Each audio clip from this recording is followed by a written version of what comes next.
Olá, tudo bom, pessoal? Vamos estudar álgebra linear usando aqui a nossa inteligência artificial.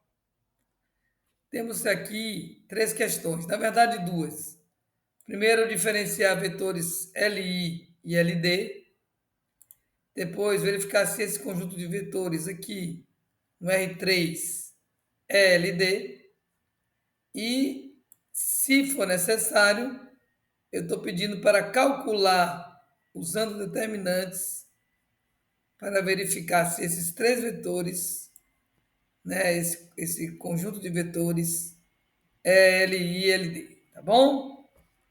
Vamos lá no chat GPT, questão por questão, a gente coloca lá para ele trabalhar com as teorias para a gente, certo? Então aqui estou com ele aberto,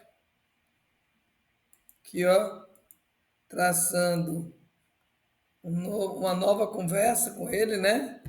A gente conversa com o chat GPT e eu estou pedindo a ele para diferenciar vetores LI e LD. Então, ele vai fazer esse resumo para a gente. Então, ele diz que o LD, eles são vetores, olha aí, que é uma combinação linear dos outros vetores, né? Olha bem, se pelo menos um dos vetores pode ser escrito como combinação linear dos outros dois, existe uma dependência entre eles, certo? Ele traz aqui a equação da solução não trivial, né? Você vai igualar ao vetor nulo. Qual o significado disso? Isso indica que os vetores não acrescentam novas direções ao espaço vetorial. Eles são correlacionados, né, entre si. Essa é a ideia. Aqui ele traz um exemplo. No R3, V1, V2, eles são dois vetores que são linearmente dependentes, porque um é o dobro do outro. O V2 é duas vezes V1. E agora o LI, então é aquele vetor, conjunto de vetores, que nenhum dos vetores pode ser escrito como combinação linear dos outros. Então, quando você escreve a solução única, né, igualando para zero, todos os vetores aqui ó, são nulos, iguais a zero. Diferente do LI, ó, pode ter um que não seja, né, apenas um, né? Necessariamente pode não ser, isso já indica que o único vetor nulo é o zero zero. Voltando lá, ele traz aqui o significado. Esses vetores formam um conjunto que explora novas direções no espaço vetorial, ou seja, nenhum deles é redundante, se relacionam um com o outro. No R2, os vetores 1 e 0 e 0, 1 são LI, porque não é possível escrever um deles como combinação linear do outro. Não é possível fazer uma fórmula para combinar eles. Tá bom? Um alfa, um escalar para combinar os dois, como é o anterior, que era o dobro. Tá certo?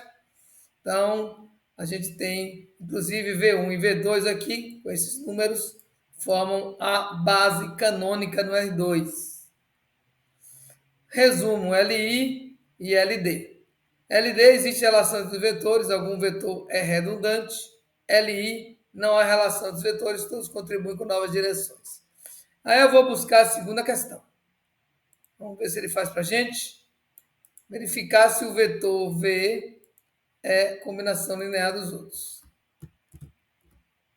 Vamos lá? Para verificar, a gente pode fazer uso da combinação linear não trivial, né? Fazer um sistema, colocar as constantes C1, C2, C3, e no lugar de V1, V2, V3, eu coloco exatamente aqueles vetores. Então, quando eu faço isso, vou igualar, né, ao vetor nulo, né? Nós estamos trabalhando com a combinação linear não trivial. E aí nós igualamos a zero, temos um sistema homogêneo, primeira componente, segunda componente, terceira componente.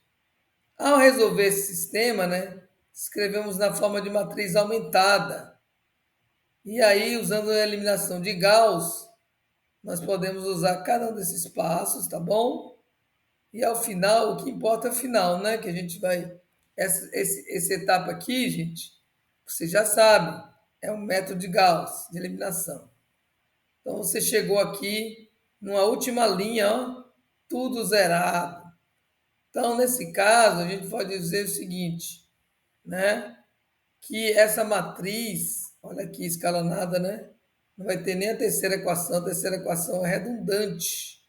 Olha, então, da segunda equação podemos simplificar, achamos que C2 é o oposto de C3, substituindo, nós encontramos que C1 é 2 vezes C3. Então, de forma geral, nós temos uma solução geral, que é o que? C1 é 2 vezes C3, C2 é o oposto de C3, C3 é C3. Então, como C3 é um parâmetro livre, existe uma solução não trivial para o sistema. Então, quando não tem uma solução não trivial, ele é um LD. Né? Lembrando da nossa definição, então encontramos uma solução não trivial para a combinação linear. Então, se só tivesse solução trivial, seria um LI, que é exatamente aquele em que você só tem a solução trivial. Voltando para o início, olha como é legal estudar usando aqui a IA, né? Ó, nós temos a definição do LD e do LI, ó. Então, o LI, a solução é trivial. Todos os C1, C2 e CN teriam que ser iguais a zero. Já no LD, basta que um desses 6, né, que são as constantes, seja diferente de zero, então você já tem a solução não trivial. Agora tem uma regrinha do determinante. Será que ele vai fazer para a gente? Vamos ver aqui. Usando o cálculo com determinante. Será que ele vai acertar essa? Vamos lá. Usar o cálculo de determinantes para fazer a definição, né? Vamos ver. Vamos ver. Ficou lá para trás. Então, o cálculo determinante. Então, ele escolheu aqui o determinante, dá para usar a regra de Sarrus. Ele está usando. Ele usou os menores determinantes aqui. Usou um método um pouquinho diferente do que a gente costuma fazer. Então, ele encontrou igual a zero. Quando encontra determinante igual a zero, o que nós podemos concluir? Que é um LD. Se fosse diferente de zero, nós teríamos que ter um LI, tá bom? Aqui a gente só usou a regra determinante. Se o determinante for zero, existe aí um LD. Eles são dependentes. E se for diferente de zero, eles são independentes.